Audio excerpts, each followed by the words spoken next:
तुम्हें जब तक ये इकट्ठे होंगे ना, एक वर्कशीट तुम्हें दी हुई थी, क्योंकि जब दिए गए ऑब्जेक्टिव की थोड़ी प्रैक्टिस कर लेना, इस बार क्वेश्चन निकले भी होंगे, है ना, क्योंकि इस बार जो पढ़ाया उसके हिसाब से बनाई गई है। ठीक, क्वेश्चन 1 से 5 तक के नंबर लिख दो जो तुम्हें पूछने हो। 1 से 5 तक कोई नहीं, आंसर साथ के साथ लिखे हुए ही थे, इसलिए दिक्कत आनी नहीं थी।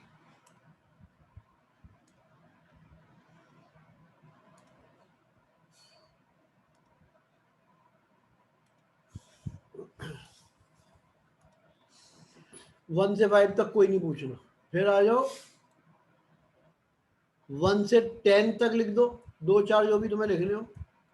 1 से 10, 8, 5, 5 में तो ये है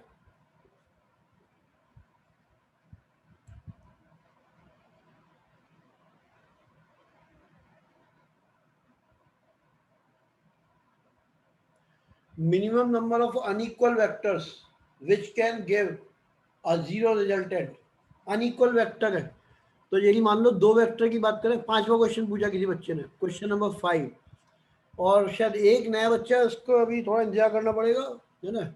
वर्कशीट भेज देता मैं ग्रुप पे दोबारा, तो जाते आते रहेंगे तेजी से, क्योंकि कुछ ने तो साइंस ही छोड़ दी है ना। उन्हें डर लग गया कि फिजिक्स बड़ी डिफिकल्ट है, मैथ्स भी डिफिकल्ट लग रही थी, केमिस्ट्री और ज्यादा, इसलिए साइंस छोड़ दी बच्चों ने। क्वेश्चन नंबर 5,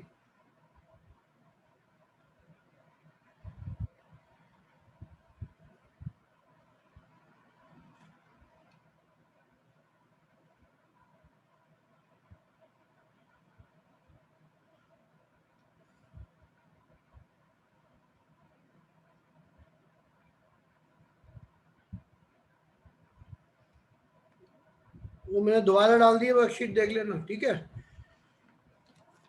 क्वेश्चन नंबर 5, और जो नया बच्चा है जो कल परसों एब्सेंट है, वो रिकॉर्डिंग मांग लेना, हर दिन की रिकॉर्डिंग है, रिकॉर्डिंग एक बार सुन लेना, समझ लेना, फिर उसके बाद फोन कर लेना, तो बता दूंगा क्या क्या पूछना चाहते हो।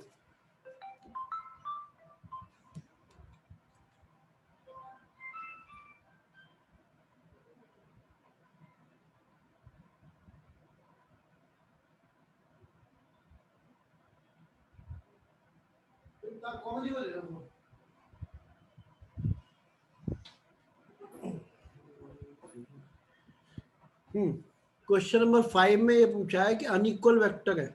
अब जैसे एक वेक्टर ये है और दूसरा वेक्टर ये है, अनइक्वल है, इनको कैसे भी ऐड कर लो, कैसे भी सब्ट्रैक्ट कर लो, जीरो तो कभी आ ही नहीं सकता। हाँ, यदि इक्वल वेक्टर होते दो, तो एक ऐसे और एक ऐसे होता, तब इनका रिजल्टेंट जीरो आ जाता, when the vectors are equal.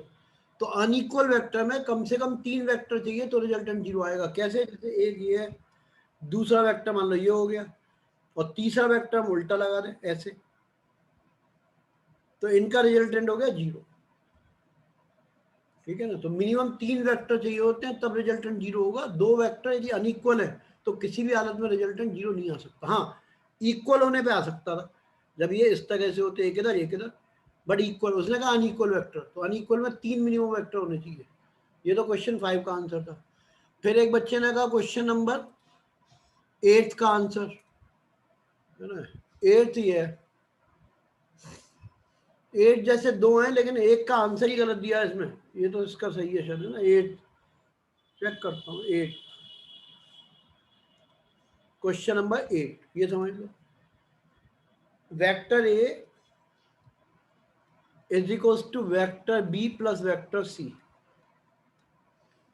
ये दिया हुआ है, और ए का मैग्नीट्यूड 5 दिया है, इसका मैग्नीट्यूड 4 दिया है, इसका मैग्नीट्यूड 3 दिया है। ये मत सोच लेना कि 5 इज इक्वल्स टू 4 प्लस 3 7 हो गया, वो नहीं होगा, ये वेक्टर मेथड है।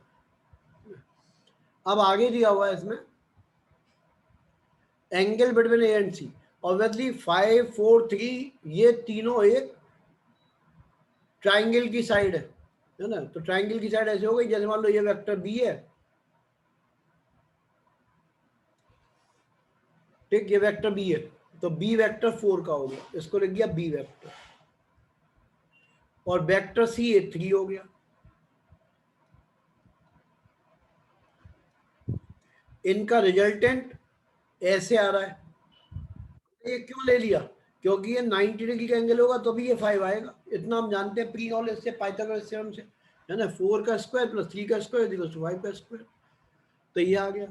ये वेक्टर जो है ये ए है।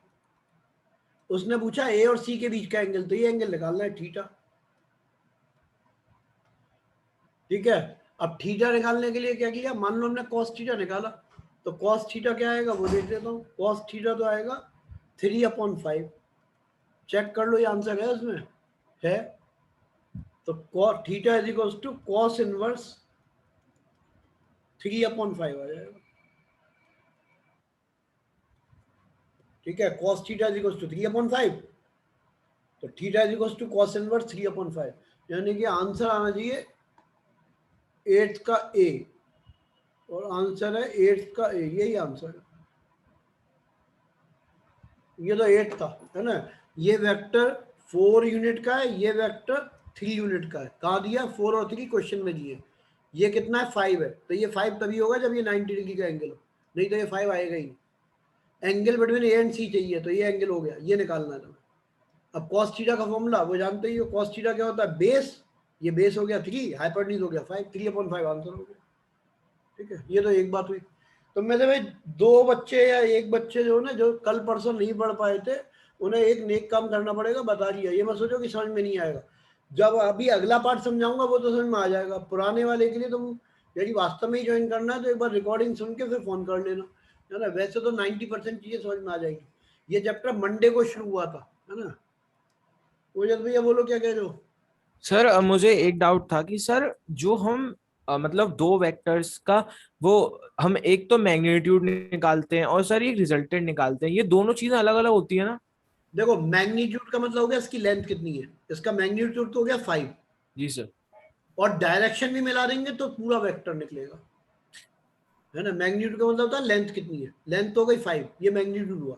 और डायरेक्शन भी बता दें कि थीटा कितना है, ये थीटा है, किसके साथ? सी के साथ, तो फिर वेक्टर पता चलेगा। सर यस, कल आपने जो निकलवाया था ए तो मॉड्यूलस करके ए स्क्वायर बी एक स्क्वायर। चीज समझना, यदि आई जे के वाली बात है तो उसको बिल्कुल अलग समझो। आई जे के बिल्कुल अलग होता है, ड्राइंग बिल्कुल अलग होती है। ठीक है, यस यस ड्राइंग सर। में तो ये मेथड होगा। आई जे के में तो आई जे के सब उसमें इन्वॉल्व है ऑलरेडी, वो खुद ही वेक्टर है आई जे के, तो डायरेक्ट वेक्टर ऐड हो जाते हैं। दिक्कत क्या है कि जैसे ये वेक्टर में ये मैग्नीट्यूड है और ये डायरेक्शन है, जब हम आई जे के ले लेते हैं तो उसमें सब अपने आप इन्वॉल्व हो जाता है। एक्स एक्सिस में कितना, वाई में कितना, जेड में कितना। तो आई जे के का अलग मेथड है, ये अलग मेथड है। पहला तो ये डिफरेंस समझ लेना। Yes sir. अब पूछो क्या पूछना है। सर ये बस ये बता दीजिए, जो हम रिजल्टेंट निकालते हैं वो रिजल्टेंट वेक्टर में होता है या फिर एक मैग्नीट्यूड में होता है? वेक्टर होता है। जब क्वेश्चन में आएगा तो एंगल भी साथ में पूछ लेगा, कभी कभी खाली मैग्नीट्यूड पूछ लेते हैं। सर आपने जो फॉर्मूला लिखवाया था ना, A square plus B square plus 2ab cos theta हाँ, अंडर रूट में, वो तो रिजल्टेंट था।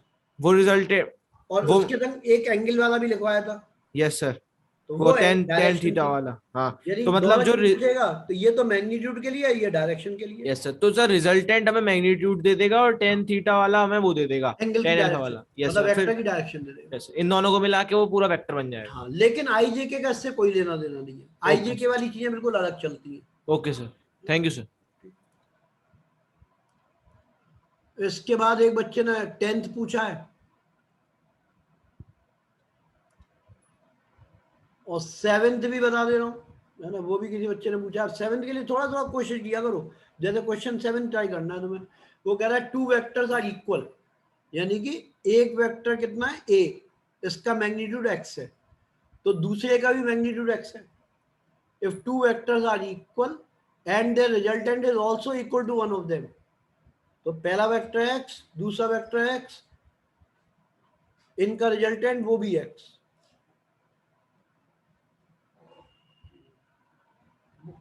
मैथ्स की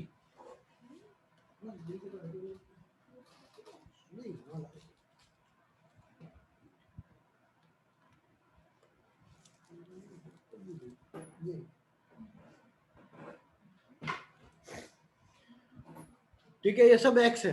तो बस अब कुछ नहीं, रिजल्टेंट वाले में फॉर्मूला लगा दो। आर का square is equal to A square plus B square plus 2ab cos theta. अब इसमें यहाँ लिख दो x square is equal to x square plus 2x into x, 2x square cos theta. एक एक्स स्क्वायर से एक x square कट गया, तो कॉस थीटा की वैल्यू -1/2 आ जाएगी। और शायद बच्चे को इसीलिए पूछना पड़ा कि ये किसकी वैल्यू होती है, ये 120 डिग्री की वैल्यू होती है। इसके वैल्यू में लिख देता हूँ कॉस थीटा की, उतार लो, कॉस थीटा की वैल्यू 120 तक की लिखवा देता हूँ।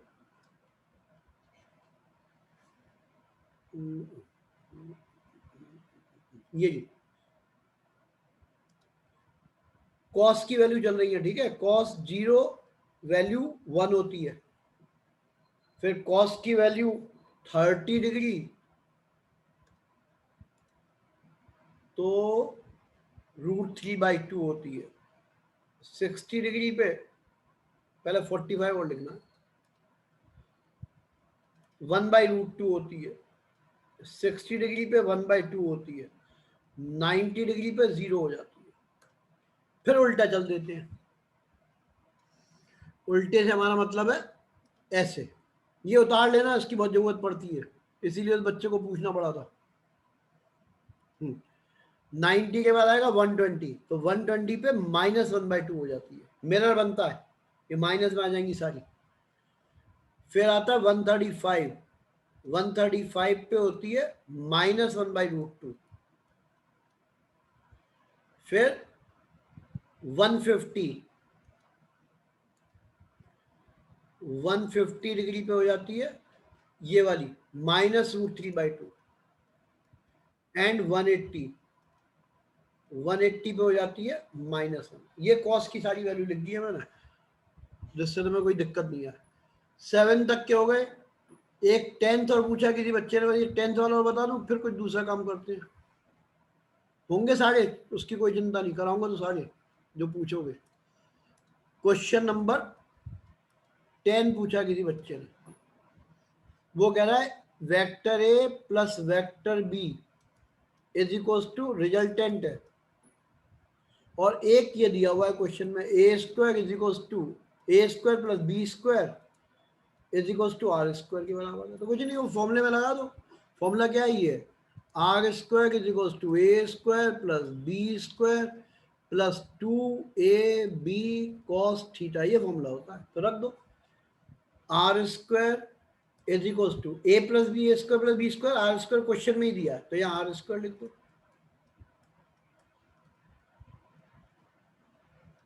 ये आर स्क्वायर से आर स्क्वायर कट गया तो कितना बचेगा, 0। R square minus R square 0, तो 0/2ab is equal to cos theta.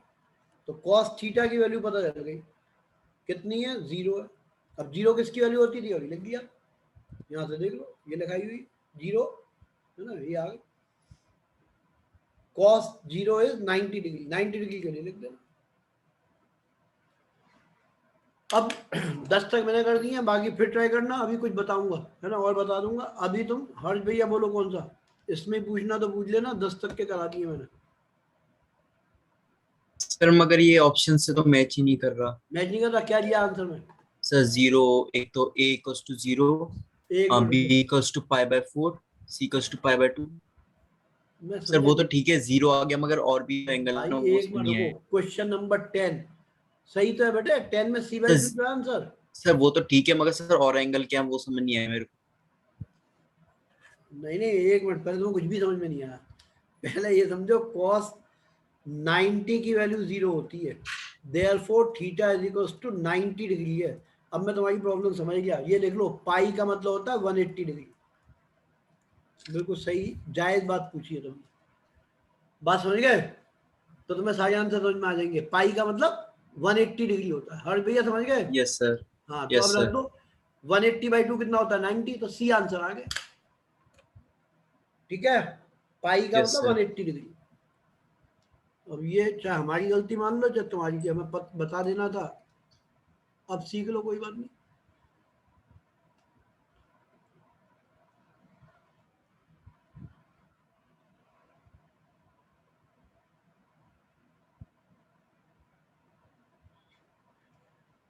तुम भैया इतने के बाद अब जरा मतलब की बातें शुरू हो जाती हैं, है ना। वो सुन लेना, समझ लेना। देखो अभी अब मैं आईजेके पे दोबारा आता हूँ, है ना। जो कल नहीं थे वो थोड़ा एक समरी है, इसको थोड़ा समझ लोगे तो बात बन जाएगी, कोई मुश्किल काम नहीं है। देखो जैसे वेक्टर ए है, इसको लिखने का ये तरीका होता है इज इक्वल्स टू ए आई। वैसे तो मुश्किल समझ में आएगा, कल वाला वीडियो देख लेना। बी जे प्लस सी के, ये वेक्टर होता है वेक्टर ए, ठीक है। आई जे के यूनिट वेक्टर होते हैं। यूनिट वेक्टर का मतलब जैसे ये 3 एक्सिस होती हैं, इसको बोलते हैं एक्स एक्सिस। ये मान लो हमने ले ली वाई एक्सिस और ये ले ली हमने जेड एक्सिस। तो जो एक्स एक्सिस है ये वाली, इसके अलोंग होता है आई कैप, वाई एक्सिस के अलोंग होता है जे कैप। जे का मतलब यूनिट वेक्टर, नाम दिए हुए हैं। यूनिट वेक्टर मतलब जिसकी मैग्नीट्यूड 1 है वो यूनिट वेक्टर होता है। और जेड इसके अक्रॉस होता है के कैप, ठीक है। ये चीज होती है। तो vector A is A I plus B J plus C K. एक बात तो ये है। अब मान लो वेक्टर बी है, ये होता है, कोई और नाम रख दो, है ना, एक्स वाई जेड रख देता हूं मैं, एक्स आई प्लस वाई जे प्लस जेड के, ये वेक्टर बी है, ठीक। तो वेक्टर ए का रिप्रेजेंटेशन ये होता है, जैसे जर्नली हम कोई पॉइंट लेते हैं ना, पॉइंट मान लो मैं दे दिया 3,2,1, ये पॉइंट दे दिया। मान लो उसने कहा ए इज अ पॉइंट दिस, और हमें वेक्टर ए लिखना है, तो वेक्टर ए ये हो जाएगा 3i, क्योंकि पहला एक्स है, एक्स के संग क्या आता है, आई आता है, प्लस 2j, ये वाई होता है, वाई के संग जे आता है, प्लस 1k या खाली के, ये वेक्टर ए हो जाता है, ठीक है। ये क्या होता है, वेक्टर ए होता है।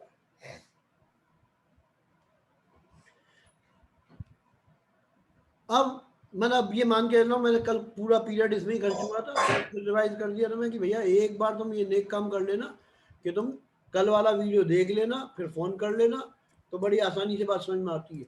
और एक ज्वाइन कर ही लोगे तो एक्स्ट्रा क्लास में करा ही दूंगा, फिर तो कोई बात नहीं। मुझे खुद भी नहीं पता कौन ज्वाइन करेगा नहीं करेगा, कितने दमदार बच्चे बचेंगे हमें भी नहीं पता होता। हाँ लेकिन प्रॉब्लम सब जगह आएगी, और जगह फिजिक्स से डिफिकल्टी रहेगी, आसान कहीं नहीं होने वाली।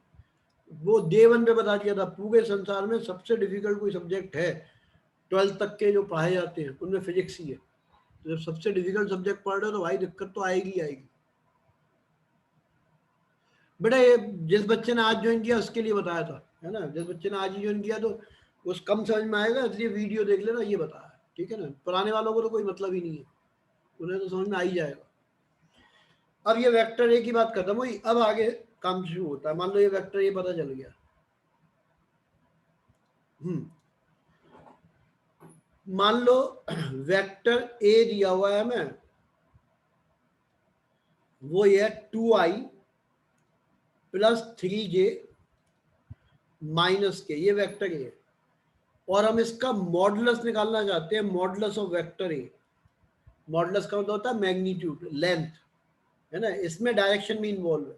अब हम लेंथ निकाल रहे हैं केवल कितनी होगी, तो ये होती है अंडरवुड ऑफ जो भी पहला नंबर दिया हो, प्लस माइनस से मैं कोई चिंता नहीं, 2 का स्क्वायर 4, 3 का स्क्वायर 9, और प्लस ये -1 है तो -1 का स्क्वायर हमेशा प्लस में आता है, तो 1। ये आंसर हो गया अंडरवुड ऑफ 40। ये मॉडुलस होता है, ठीक है। अपनी तसल्ली के लिए एक मैं तुमसे निकलवा लेता हूं, क्योंकि आगे का काम उसके बिना अधूरा है, इसलिए करना जरूरी है। i -2j प्लस 2k, ये दिया हुआ है। तुम मुझे मॉडुलस भी निकाल के लिख के दे दो कितना होता है।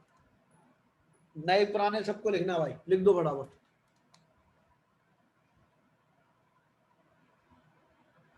ज्यादातर सबका ही सही आ रहा है, ज्यादातर सारे सही वाले हो गए। एक गलत आया बेटे, अंडरवुड 6 आंसर नहीं होगा, कोई कैलकुलेशन मिस्टेक कर दी तुमने, बाकी सबने सही लिखा। बहुत सिंपल बात है, अंडरवुड का साइन लगाओ। अब ये तो यार मैथ से छोटी वाली, यहाँ पे आगे क्या लिखा है, 1, 1 का स्क्वायर 1, फिर 2, अब 2 का स्क्वायर 4, फिर 2, 2 का स्क्वायर 4, तो आंसर हो गया अंडरवुड 9 यानी कि 3।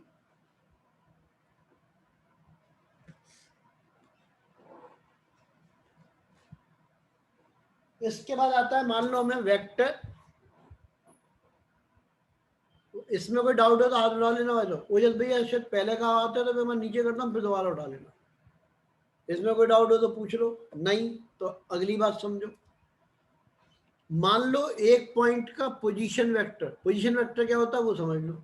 जैसे हमने ये दो एक्सिस पे लिया, ओरिजिन से इस पॉइंट तक के वेक्टर को बोलते हैं पोजीशन वेक्टर, ठीक है। पोजीशन वेक्टर ओरिजिन से इस पॉइंट तक का वेक्टर है, तो हम कह रहे हैं पोजीशन वेक्टर, ऐसे लिख दिया मैंने, position vector of A.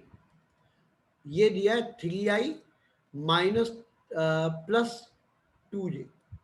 3i कैसे है, इधर 3 है, 1 2 3, एक्स एक्सिस पे 3 है, ये एक्स एक्सिस है। एक्स एक्सिस पे जितना नंबर होता है, जितनी यूनिट होती है उसके आगे आई लगा देते हैं तो वेक्टर बन जाता है। वाई एक्सिस पे 2 है, ये 1 और ये 2 है ना, ये 1 और ये 2, तो वाई एक्सिस पे 2 है इसलिए 2j लगा दिया। वाई एक्सिस पे j होता है और जेड एक्सिस पे k होता है, तो ये पोजीशन वेक्टर ए का हो गया। अब देखो पोजीशन वेक्टर ऑफ बी,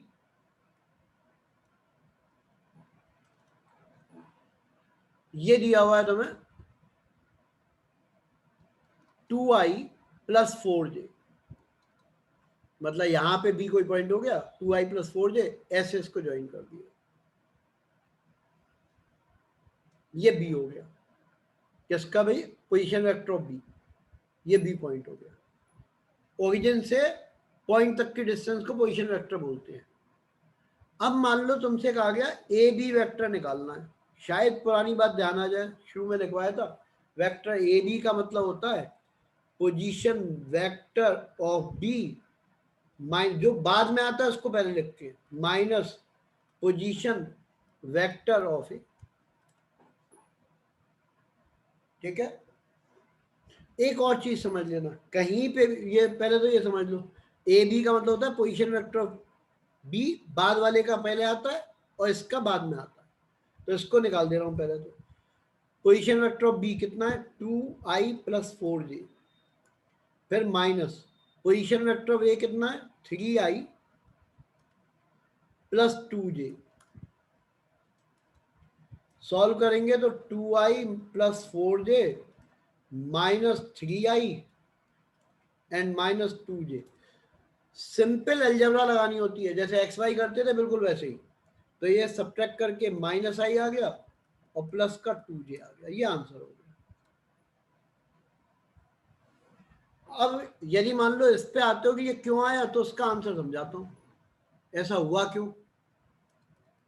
वैसे तो जरूरत नहीं है, सब जगह रटवाते हैं, तुम भी रट लेना, लेकिन फिर भी यदि समझने का मन है तो ऐसे समझ सकते हो। हमें वेक्टर ए भी चाहिए,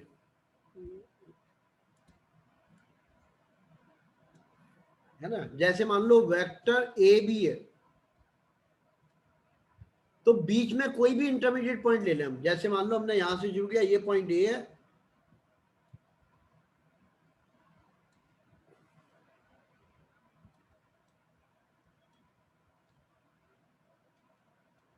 ना। जैसे मान लो इस पॉइंट के नाम हम ए बी सी रख दें, तो देखो वेक्टर ए सी, ए से सी तक का वेक्टर ये हो गया। किन दो वेक्टर का सम होगा, ए से बी तक प्लस बी से सी तक। इसमें कोई डाउट हो तो बोल दो भाई, ये वेक्टर ए बी था, फिर वेक्टर बी सी जोड़ दिया, रिजल्टेंट क्या आ गया, वेक्टर ए सी आ गया। ये चीज कहीं नोट कर लो ढंग से भाई। ए सी बीच में कोई भी एक पॉइंट ले सकते हैं। जैसे हमें ए बी वेक्टर निकालना है तो ए ओ वेक्टर लिख दो प्लस ओ बी वेक्टर लिख दो, कोई भी पॉइंट ले सकते हो। एक और एग्जांपल, मान लो हमने लिखा पी क्यू वेक्टर, तो हम इसको लिख सकते हैं वेक्टर पी से आर तक प्लस आर से क्यू तक। मतलब बीच में कोई भी पॉइंट आ जाएगा तो कोई फर्क नहीं पड़ता, क्योंकि वो तो उसके हेड से ऐड ही हो जाएगा। ये जनरल फॉर्मूला है मान लो। अब इसको देखो, ए ओ क्या है, ए से ओ, तो ओ ए लिखोगे तो माइनस साइन आ जाएगा भाई। लेटर को बदलेंगे तो नेगेटिव साइन आ गया, डायरेक्शन बदल गई। और ये वही हो गया। तो ये तो उसका रीजन है, जिसे ध्यान रखने की कोई जरूरत नहीं है, डायरेक्ट फॉर्मूला याद कर लेना। ए बी का मतलब position vector of B minus position vector of A. क्यों हुआ उसका ये कारण था, बट एडवाइस में कोई जरूरत नहीं है, कितनी चीजें समझोगे है ना। तो ये डायरेक्ट फॉर्मूला याद कर लेना, वो बेटर है। हाँ या ना का तरीका क्या हुआ वो इससे पता चलेगा। बात कितनों को समझ में आई मैं देख लेता हूँ। लिख लो, पी क्यू वेक्टर निकालना है और पोजीशन वेक्टर ऑफ क्यू दिया हुआ है 3i माइनस 2j। फिर पोजीशन वेक्टर ऑफ आर दिया, ऑफ पी दिया है i प्लस j। इसको निकाल के लिख दो, उसमें कितना है तो समझ में आ जाएगी बात, कितनों को समझ में।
तो पहले मैं लिख देता हूँ, फिर उज्जवल भैया की बात सुनता हूँ, क्योंकि ज्यादातर के आंसर जो आए वो बिल्कुल सही है। 2i माइनस जे आ रहा है, ज्यादातर ने सही लिखा है, कुछ एक दो का उल्टा भी है, तो ये फिर से समझ लेना।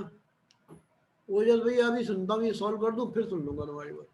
ऐसे लिखो, पी क्यू जो बाद में आता है उसका पोजीशन वेक्टर हमेशा पहले आएगा, position vector of Q minus position vector of P. Position vector क्या होता है, ओरिजिन से वेक्टर होता है ना। जैसे मान लो ये पॉइंट है पी, तो ओपी का मतलब ओरिजिन से, इसको बोलते हैं पोजीशन वेक्टर ऑफ पी। तो अब पोजीशन वेक्टर ऑफ क्यू ये वाला है 3i माइनस 2j, फिर माइनस का साइन ब्रैकेट शुरू करके i प्लस j। तो 3i में से i जाएगा तो 2i बचेगा, ठीक है। 2i और ये माइनस का 2i और माइनस का j, तो माइनस का 3j। ये आंसर आ गया। अब हाथ उठा के पूछ सकते हो जो पूछना हो। सर मुझे वेक्टर के नेमिंग मतलब कन्वेक्शन में कुछ डाउट था। तो सर हाँ, आपने इस पी क्यू वेक्टर को पी क्यू लिखा है? पी क्यू वेक्टर को पी क्यू लिखा, पी से क्यू की हाँ तरफ। ये हाँ। पी वेक्टर की चोंच और ये क्यू वेक्टर का टेल, ऐसे। अच्छा सर, सर आप जब किसी एक वेक्टर, जैसे आप कभी लिखते हैं वेक्टर ए, सिर्फ खाली ये वेक्टर लिख ए। लिया, वेक्टर ए लिख लिया खाली, ठीक है। तो ये कायदे से तो पोजीशन वेक्टर ऑफ ए होता है।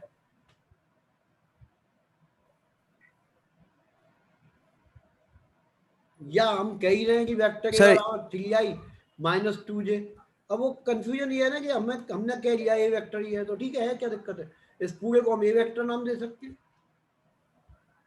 सर वही पूछ रहा था, क्योंकि फिर ये दो एक नाम है, आपने हेड और टेल ले लिया, अब ए क्या पता बिल्कुल नहीं किसका भैया, हेड। ये तो लेटर के हिसाब से रिप्रेजेंट किया तो पी क्यू आ गया, यदि लेटर के हिसाब से लिखा, और वेक्टर का कोई नाम दे दिया तो वेक्टर का नाम से लिख दिया। Yes sir. तो दोनों बात होगी ना। यदि हम यस लेटर यस। की फॉर्म में लिख रहे हैं तो पी क्यू वेक्टर हो गया, लेकिन मान लो उस आदमी ने कह दिया पी क्यू वेक्टर क्या है, वेक्टर ये है, तो मानना यस सर। पड़ेगा ना हमें क्या करना। Yes yes. ये मतलब सर कंफ्यूजन दोनों तरह के क्वेश्चन मिलेंगे, PQ लेटर वाले भी मिलेंगे और वैसे भी मिलेंगे, दोनों तरह के मिलेंगे। Thank you sir. Good evening sir. बोलो बेटा क्या कह रहे हो? सर मेरा एक बहुत थोड़ा छोटा सा कॉन्सेप्चुअल डाउट था सर कि लाइक मुझे समझ में नहीं आ रहा सर, ये like position vector of Q वो सर हम इस टर्म से समझ सकते हैं कि लाइक ग्राफिकली हम उस पॉइंट क्यू को लोकेट कर रहे हैं। वो तो है ही, P पॉइंट, ये पोजीशन वेक्टर हो गया P का, तो ये P पॉइंट है 2,3 ऐसे। और sir position vector of Q हो गया सर, नॉर्मल वेक्टर क्यू क्या हुआ sir? Position vector of Q ये हो गया, Q पॉइंट है ओरिजिन से इसकी तरफ, ये पोजीशन वेक्टर ऑफ Q हो गया। हॉरिजॉन्टल प्लेन में 3,1 मान लो, किसी भी हॉरिजॉन्टल प्लेन में सर, किसी में भी हो कोई फर्क नहीं, ओरिजिन से होना चाहिए। Position vector is from origin, लेकिन तुम सारे वेक्टर बना नहीं पाओगे। ऑन पेपर रिप्रेजेंटेशन पॉसिबल नहीं है सबका, क्योंकि 3 डायमेंशन कैसे बना पाओगे? नहीं सर सही कह रहे हो सर। तो बनेंगे नहीं। अब जैसे मान लो मैं तुमसे कह दूं भाई ये बनाओ 3,2,1, या तो तुम मेरे कमरे पे आ जाओ घर पे, तो मैं तुम्हें ऐसे नाप के दिखा दूंगा कि एक्स एक्सिस पे कमरे के कोने से 3 चला, फिर वाई एक्सिस पे 2 चला, फिर 1 मीटर खड़ा हो गया, तो बीच में मेरी मुंडी आ जाएगी 1 मीटर पे। तो वहां तो प्रैक्टिकली करके पॉसिबल है, लेकिन एग्जाम में जरूरत भी नहीं होगी, है ना? तो वो Yes, sir. बस P पॉइंट है, ओरिजिन से है तो पोजीशन वेक्टर, नहीं तो पूरा वेक्टर। ये है। यस सर समझ रहा बोलो हूँ। आर्यन भैया क्या कह रहे हो? सर वो डेरिवेशन वाली स्लाइड दिखा दीजिए। भैया छोड़ दो यार, इतने सारे डेरिवेशन सर, सीखोगे ना एक तो सच बता रहा हूँ परेशान हो जाओगे। ये उन बच्चों के लिए होता है जिनको 1-2 को समझ में आ गया, ठीक है, तो कोई आफत नहीं। हर चीज का डेरिवेशन में तुम्हें दिक्कत आएगी, इससे बढ़िया फॉर्मूला सब याद करवाते हैं, तुम भी याद कर लो, है ना? वो तो मैं खामों का कोड रहा हूँ छोटी छोटी, इसी चक्कर में बहुत से बच्चे भाग गए कि मैं ज्यादा डिटेल में बता गया तो उनको बेचारों को समझ में ही नहीं आता था। और कोचिंग की तरह का हिसाब रखा होता तो दिक्कत कम आती। वो मेन प्रॉब्लम क्या है कि सब जगह रटवा के काम चल जाते हैं, पॉइंट टू रिमेम्बर लिखवा देते हैं, उससे काम हो जाता है। अब मैं तुम्हें समझाने के चक्कर में लग गया हूँ, इसलिए दिक्कत आ रही है थोड़ी। अभी बहरहाल तो तुम इसको लिख दो, जो आज की जरूरत थी वो पोजीशन वेक्टर वाली बात तो काफी लोगों का सही था, जिनका उल्टा था वो सीधा कर लेंगे। अब हेडिंग डालो असली मुद्दे की बात का।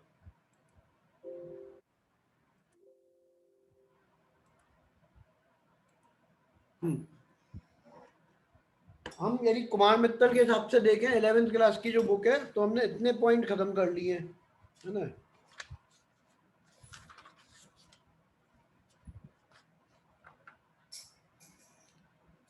मतलब करीब 11-12 पॉइंट हो गए। 3 डायमेंशन रिप्रेजेंटेशन भी करा दिया, मैग्नीट्यूड वगैरह सब कर दिया। अब है मल्टीप्लिकेशन ऑफ 2 वेक्टर लिख लो। आर्टिकल नंबर 14 पे पहुंचे हम, और कोशिश करो कि यदि फिजिक्स लेनी है तो कुमार मित्तल या कोई भी एक बुक खरीदो, रेफरेंस बुक की जरूरत पड़ेगी तुम्हें, है ना? हम पहुंच गए मल्टीप्लिकेशन ऑफ 2 वेक्टर्स। मल्टीप्लिकेशन में वेक्टर जैसे अब तक हम ये करते थे, 2 इंटू 3 कितना हो गया? 6 हो गया। 3 इंटू 2 किया, ये भी 6 आ गया। कोई चिंता नहीं थी। स्केलर में मल्टीप्लाई करने का एक ही तरीका है, चाहे 2.3 लिख देते थे डॉट लगा के, तो हम मानते थे इंटू का साइन है। फिजिक्स में प्रॉब्लम है थोड़ी, यहाँ पे मल्टीप्लिकेशन को 2 तरह से डिफाइन किया गया। पहला तो होता है स्केलर प्रोडक्ट और दूसरा होता है वेक्टर प्रोडक्ट। अब स्केलर प्रोडक्ट की डेफिनेशन क्या है वो समझाता हूँ। मान लो एक वेक्टर ए है, और ये ध्यान रखना वेक्टर ए हो सकता है वेक्टर पी क्यू हो, हमें कोई ऑब्जेक्शन नहीं। 2 पॉइंट की फॉर्म में लिखेंगे तो पी क्यू हो गया। कैसे? पी से क्यू की तरफ।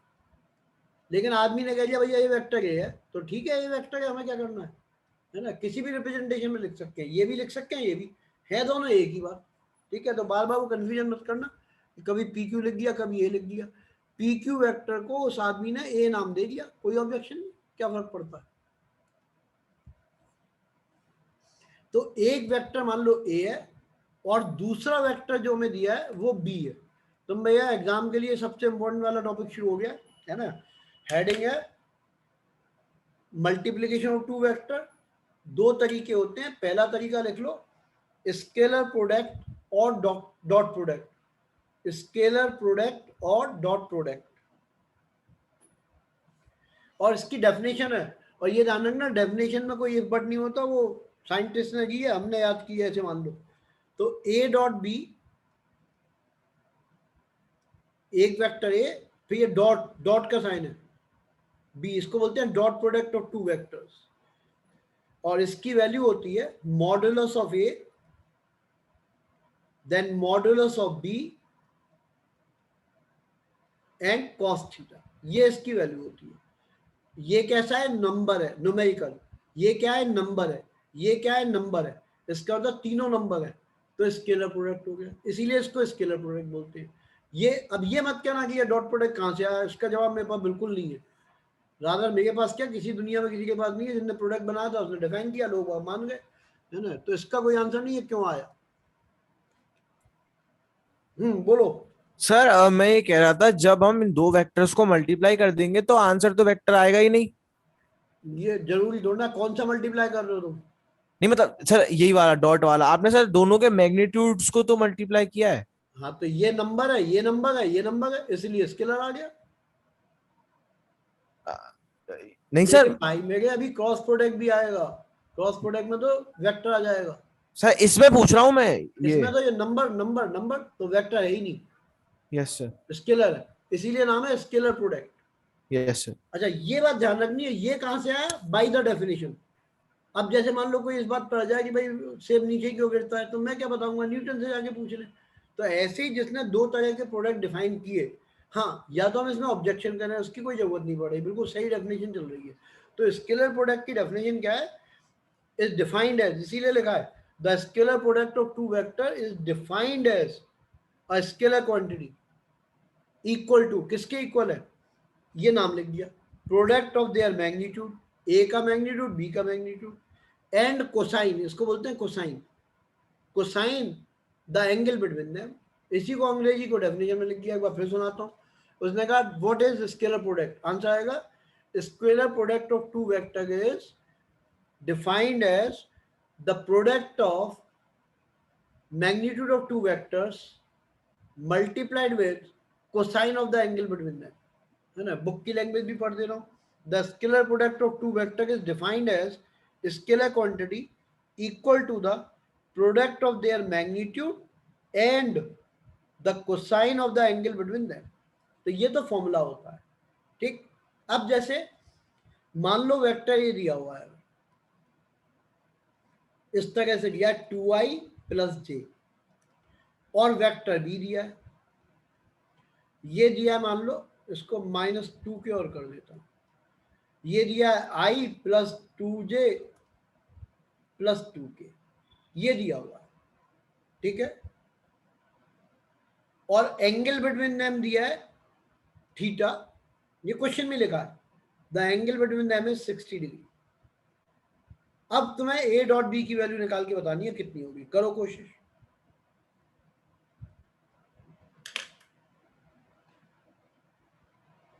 कैसे करेंगे, पहले मॉडुलस a निकालो, मॉडुलस a ये हो गया दो डंडे वाला, फिर मॉडुलस b निकालो, फिर cos थीटा की वैल्यू रख दो, आंसर निकालो, करो, कर पाओगे। रादर आए हो तब भी कर पाओगे, क्योंकि मॉडुलस a का मतलब क्या है बता दिया, इसका स्क्वायर प्लस इसका स्क्वायर प्लस इसका स्क्वायर का अंडर रूट, फिर मॉडुलस b निकालो और सॉल्व कर दो। बट आंसर निकालने में 1-2 मिनट लगेंगे, तो इंतजार करता हूँ।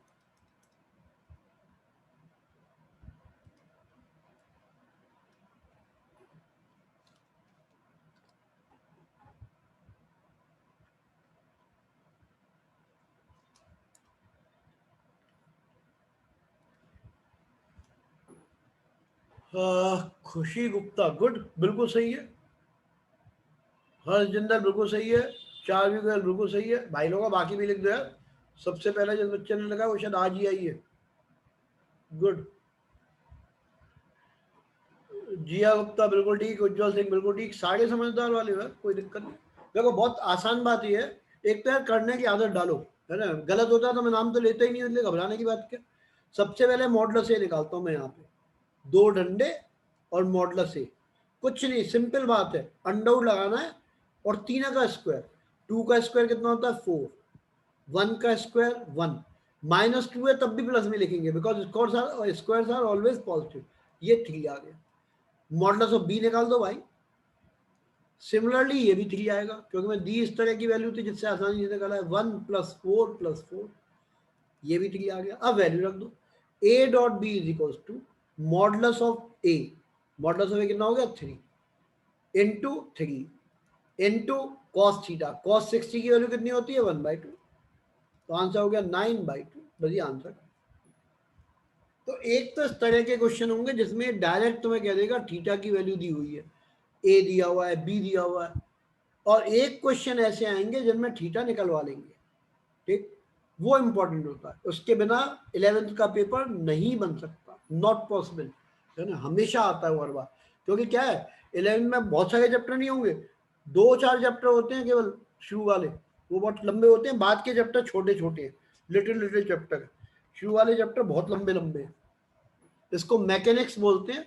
और फिजिक्स में 12th तक जितने सब्जेक्ट दुनिया में बने हैं सबसे टफ फिजिक्स, और यदि कोई और सब्जेक्ट होता हो तो आर्गुमेंट कर लेना बिल्कुल बिना डरे, क्योंकि बड़े बच्चे हो आर्गुमेंट कर सकते हो, ठीक है।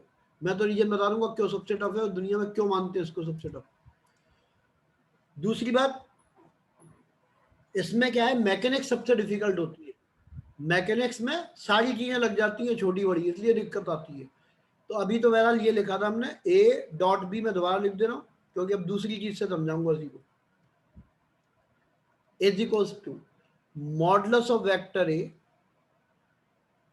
Modulus of vector B and angle between them cos theta. एक फॉर्मूला या एक तरीका तो ये मान लो, एक A.B को निकालने का दूसरा तरीका और होता है ना।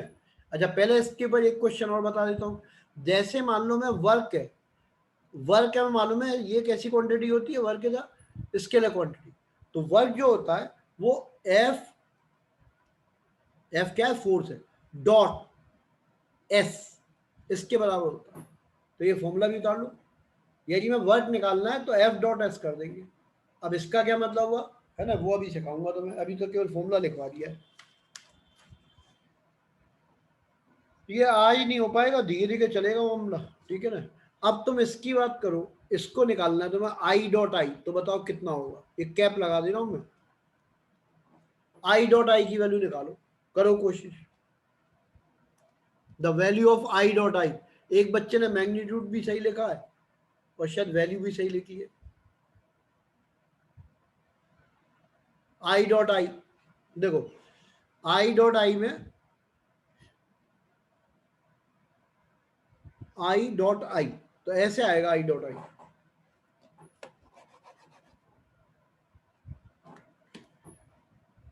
आई का मतलब क्या है, एक वेक्टर इधर, दूसरा वेक्टर वो भी इधर ही है। ये कैसे वेक्टर होते हैं, यूनिट वेक्टर होते हैं, यूनिट वेक्टर, ठीक। तो मतलब इसका मैग्नीट्यूड कितना होगा, 1 होगा, कल बताया था, नहीं तो आज फिर सुन लो, यूनिट वेक्टर का मैग्नीट्यूड 1 होता है, तो इसका मैग्नीट्यूड 1 हो गया, इनटू इसका मैग्नीट्यूड वो भी 1 हो गया। जब दोनों एक ही डायरेक्शन में है तो थोड़ी सी बुद्धि लगाओगे तो थीटा कितना आ जाएगा, 0 इंटू कॉस 0। अब कॉस 0 की वैल्यू कितनी होती है, 1 होती है, तो ये 1 आ गया। ऐसे ही जे डॉट जे, ये भी 1 होता है, के डॉट के, ये भी 1 होता है, ठीक है, शायद समझ पा रहे होगे, आई डॉट आई 1 क्यों है, कॉस 0 की वैल्यू 1 होती है। अब इसके बारे में सोचो, थोड़ी सी बुद्धि लगा के ऐसी लिखो, आई डॉट जे कितना होगा, लगा दो बुद्धि,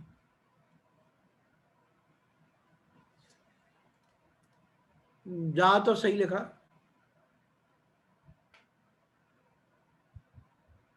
देखो तुम कायदे से लिखो इसको, आई ये फॉर्मूला है, मैग्नीट्यूड ऑफ आई कितना होगा 1, फिर इनटू जे का मैग्नीट्यूड वो भी 1 इनटू, अब बेटे बस ये ध्यान रखना, एक दो बच्चों का गलत हुआ, उनने ये याद नहीं रखा, आई तो होता है एक्स एक्सिस के लॉन्ग और ये होता है वाई एक्सिस के लॉन्ग, दोनों में कितना एंगल होगा 90 डिग्री का, तो cos 90 आएगा, एंड cos 90 कितना होता है 0।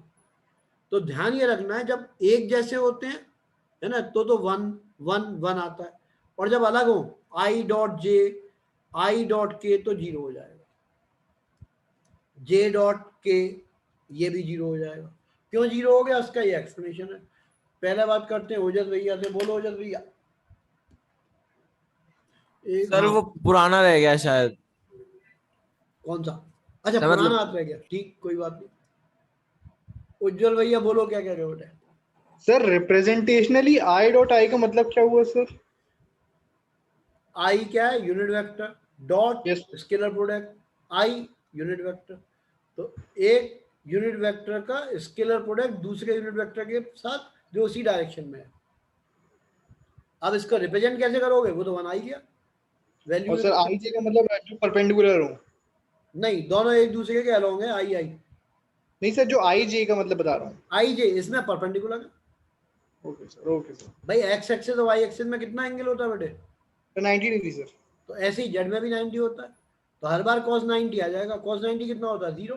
तो I dot J, J dot के, आई डॉट के, है ना, इस तरह के जितने भी कॉम्बिनेशन होंगे सबके आंसर 0 हो जाएंगे, because cos 90 is 0। Yes sir.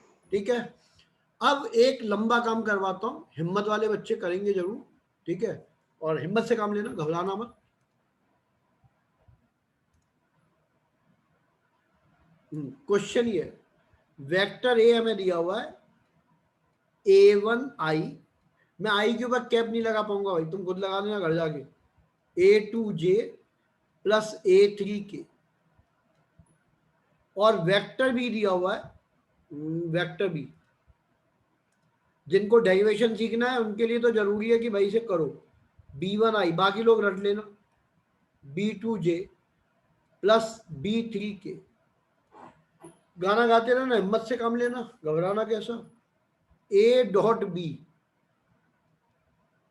Is equals to, और जो कम हिम्मत वाले हो वह लास्ट में रिजल्ट याद कर लेना, a1i प्लस a2j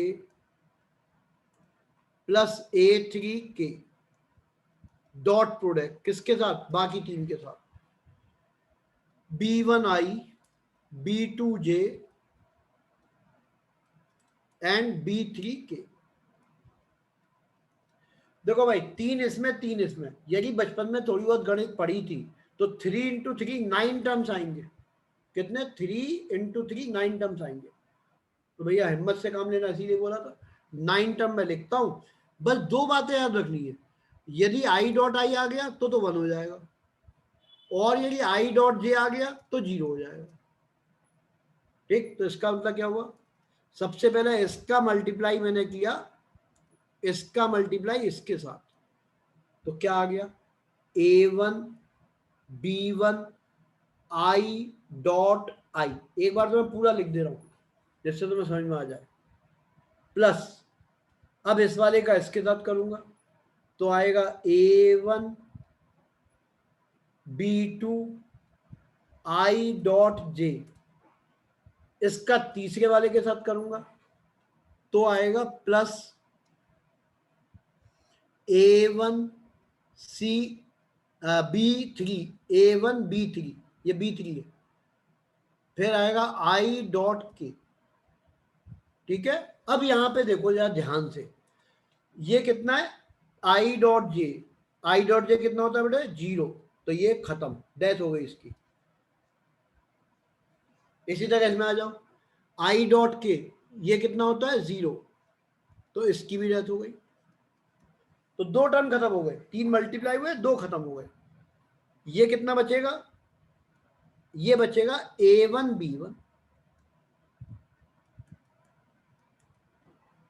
ठीक है, तो जब हमने इसका मल्टीप्लाई इन 3 के साथ किया तो केवल a1 b1 बचा, बाकी सबकी डेथ हो गई। ऐसे ही दूसरे में, ये तो पहला लिखा मैंने, फर्स्ट, ठीक है, ये फर्स्ट से मल्टीप्लाई किया तब लिख दिया। अब सेकंड से करता हूं, कलर बदल दिया, सेकंड ये ले लिया। ठीक है, तो आएगा plus a2 b1 j dot I, फिर दूसरे में आएगा a2 b2 j dot j, फिर तीसरे में आएगा, तीसरा ये a2j, तो a2 b3 j dot k। अब ये कट गया, इस बार काटने का काम गिन कर उसी करता हूं, ये कट गया, क्यों कट गया, क्योंकि इसकी वैल्यू कितनी होगी, 0 होगी। ये कट गया क्योंकि इसकी वैल्यू कितनी होगी, 0 होगी, जे डॉट के, है ना, ये एक जैसे हैं, तो इससे आ जाएगा रिजल्ट, यहां पे लिखता हूं ये रिजल्ट आएगा इससे A2 B2। ऐसे ही तीसरा,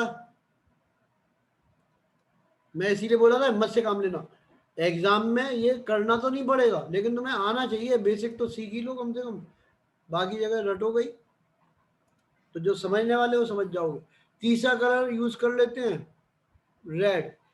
अब इसका प्रोडक्ट कर रहा हूं इन तीनों के साथ, तो ये आएगा प्लस A3 B1 और K डॉट आई। फिर दूसरे वाले को लिखेंगे तो आएगा A3 B2 K dot J. फिर तीसरे वाले को लिखेंगे तो आएगा A3 B3 और K डॉट के। तो ये कट गया क्योंकि जीरो है, ये कट गया जीरो है, और इसकी वजह से आंसर आ जाएगा। ये क्या आएगा A3 B3। तो कायदे से देखो तो क्या आ गया, जब एक जैसे है तो वैल्यू आई A1 B1 A2 B2 A3 B3, बाकी सबकी डेथ हो गई। तो जिन लोगों को समझना था क्यों आया, नहीं तो ओजस भैया तुरंत हाथ उड़ा के कहते थे ऐसे कैसे आ गया, है ना। तो इसलिए मैंने सारी मेहनत की, 9 बार मल्टीप्लाई करके दिखा दिया। बाकी लिटिल बेबीज के लिए फॉर्मूला याद कर लो डायरेक्ट, बाहर में जाए ये सब दुनियादारी, सीधे सीधे फॉर्मूला है। और अभी क्वेश्चन सॉल्व करके जाना, भागना बता। आई वाली वर्कशीट में से डॉट प्रोडक्ट वाले निकल आएंगे, वर्कशीट तो भेज दूंगा मैं, बट सारे क्वेश्चन नहीं होंगे तो डॉट वाले कर लेना। अभी मैं लिख दे रहा हूं, पहले फॉर्मूला लिख लो फटाफट। देखो A डॉट बी का दूसरा फॉर्मूला ये है, A dot B is equal to होता है A1 B1 plus A2 B2 plus A3 B3। ये तो फॉर्मूला होता है, लेकिन ऐसे समझ में कहाँ आता है, जब तक एग्जाम भी ले लूंगा समझ नहीं पाओगे। अब मैं क्वेश्चन लिखता हूं, एक मैं करूंगा फिर अगला तुम्हें करना है। ये फॉर्मूला लिख दिया। फॉर्मूला कब लगेगा, जब आई जे के टर्म में दिया होगा। वैसे तो तुम खुद भी सॉल्व करके आंसर लिख पाओगे। ये वेक्टर ए दिया हुआ है 2i माइनस जे प्लस के, ये वेक्टर ए दिया हुआ है। वेक्टर बी दिया हुआ है i minus 2j plus 3k। तुम्हें पता करना है ए डॉट बी कितना होगा। बहुत आसान बात है, ऐसे देख लेना। देखो जो i वाले हैं उनके मैग्नीट्यूड आपस में मल्टीप्लाई कर दो। यहाँ i के आगे क्या लिखा है 2, यहाँ क्या लिखा है 1, तो ऐसे लिख दो 2 इंटू 1। फिर प्लस j वाले मल्टीप्लाई करो। अब j वाले क्या है, ये -1 है, ध्यान रखना, -1 -2, तो ऐसे लिख देना -1 इंटू -2। फिर k वाले मल्टीप्लाई कर दो, यहाँ पे कितना है 1, यहाँ पे 3, तो 1 into 3। So the answer is 2, फिर माइनस इंटू माइनस +2 एंड +3, तो टोटल आ जाएगा 2 + 2 4 + 3 7। ये आंसर आ गया। तो इतना सा काम करना है। एक बार फिर सुनो, i का i से मल्टीप्लाई, j का j से मल्टीप्लाई, k का k से मल्टीप्लाई। यदि अगला क्वेश्चन तुमने कर दिया तो तुम जिन्नी के छोटे भाई। इसका मतलब तुम्हें समझ में आ गई बात पूरी, है ना। क्वेश्चन इज, ये क्वेश्चन है, मेथड वेथड सब तुम्हारे सामने लिखा है, बस थोड़ा सा ईमानदारी से काम करना पड़ेगा। ये क्वेश्चन है, वेक्टर ए दिया हुआ है i minus K and vector B दिया हुआ है i plus J. Find A dot B. थोड़ी बुद्धि लगाओगे बात समझ में आ जाएगी, करो। i में i मल्टीप्लाई होता है, j में j मल्टीप्लाई होता है, k में k मल्टीप्लाई होता है। आंसर आने शुरू हो गए, गुड। हर्ष भैया बिल्कुल ठीक लिखा है, आर्यांश ठीक है, आदर्श भैया ठीक है, और खुशी गुप्ता बिल्कुल ठीक, आयुष त्यागी बिल्कुल ठीक, जिया गुप्ता ठीक, जा तो सभी सही है।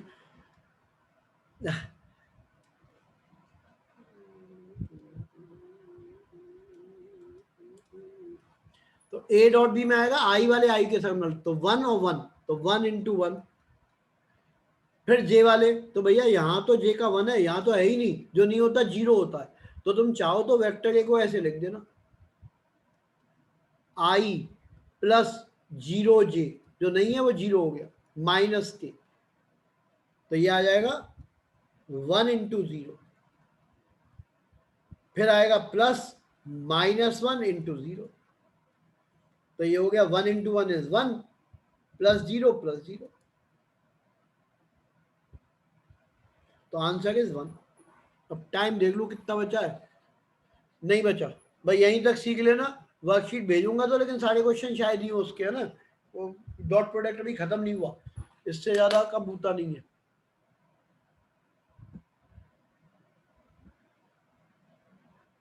एक दो तीन, वो